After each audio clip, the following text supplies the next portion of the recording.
wadato Sheikh Salih Fawzan wakati bi abafo ako ciden ka dina tauhidin min fulani nye sunna min fulani nye ala faham salafu salih ako doni ke baga min bejo ka woleli ke kata tauhidima ka woleli ke kata wa sunnama ka woleli ke kata salafiyama ako doni ke baga min bejo katile ka tinyafo ika jo ikatile ka tinyafo min te jo katile ka tinyafo kana jo katile ka tinyafo ala be aw fale mo wore la munte ke amunyo wala ka dina te tinya ako aunde be tinya aunde sira ala kana aunde tinya mi ala ka dina ko ni temene ala ka dina te tinya ni emi make emi majonai emi madawa ke na ko makaka chogomi ala be de fura ki boy ala be de tinya ala be ede labila mi ala ka dina te labila min be jojo min te joyi kana jode nin dina te labila ko ande be labila dina te labila Sheikh Salih Fawzan defo ako ale be sirade ala kana aunde labila kala tinya ne ko dina ko ni temene parce que ala ko qur'ana kono wa in tatawallaw yastabdil qawma ghayrakum thumma la yakunu amsalakum ala ko naaw ya ko dinin dinama ne ala baw fale mo wore wuye munum bena nin dina jo uluteke komi aw nyogo uluteke komi aw nyogo nin dina hada made an hakili sigile mbala ko nin dina demelendo nin cinya demelendo nin cinya be jode fanade mo shetala mais munu nyere bu dambe kata silamiya mani silamiya doniya wulude tenin silamiya do wati be mba foya nko kafirun jufu ka karamo bo ka doni ke baga bon kafiru ka nyema bon wulu be nin dina haqiqa na cinya do kateme an ka silama chama nan ka karamo chama fule silamiya kono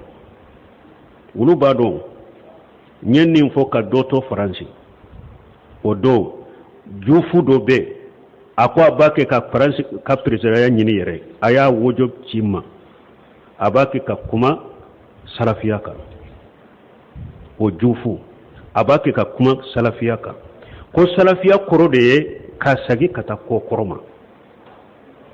ko mugo folo tumbe chogomi dina la ka sagi katoma ko salafiya koro yode jufu imba fo kafiri do ha ko silama do be se ka soro e silama be se ka soro e ko ite selefu ye ko be ko silama be selafu te ko min ni ko silamiya nyuma ko salafiya de ro jufu kafiri. Je pense que d'abord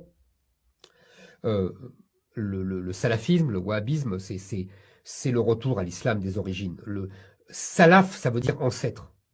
Il faut arrêter avec ça. Il faut arrêter de nous faire croire que y a un islam qui n'était pas le salafisme. Il peut y avoir des musulmans qui ne sont pas salafistes, ça bien sûr, mais l'islam, c'est le salafisme. C'est l'islam des... Abo fo ako silamiya nyuma ko salafiya de do chama mbado abido beo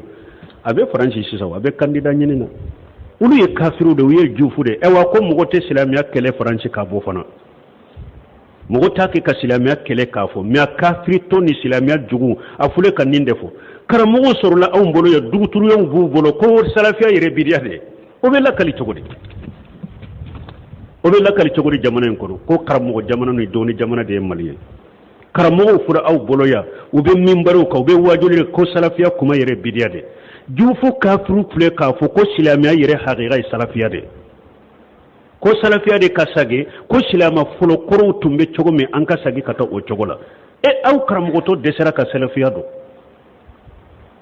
nimbella kale chogo me nunu fana de be mimbaro ka berebu bolo kulu be kutuba kala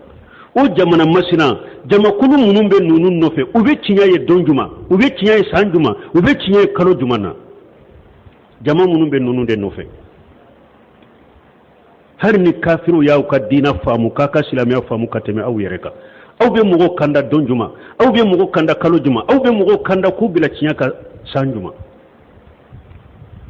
o de ya tumba fo gatibe mugo ka wajulite tawhidika ala sunna ala fahamu salafu salih mugo mi be hera fe yire ayu nobila aka karamugo lame munum be woleli ke kata tawhidima munum be woleli ke kata sunnama ala fahamu salafu salih aye ulul lame mugo te salafu ka taboloka aya lamre biraka ko bila an bu fuanda chamancela sino ate kanda de ulu yere makanda o janku na ukanda min man ni salafiya do karamɔgɔ min man ni salafiya do i b'i danbe ka taa sunna ma e tɛ salafiya do e bɛ mɔgɔ kanda don juma e yɛrɛ ma kanda yɛrɛ a y'u ko bila dɛ a y'u ko bila ka salafiya ɲini salafiya de ye silamɛya ɲuman ye silama caman de bɛ i tɛ salafu ye salafiya de ye silamɛya ɲuman ye n'i tɛ salafu salihu ka taabolo kan i tɛ silamɛya ɲuman kan ala ka hakiliman d'a ma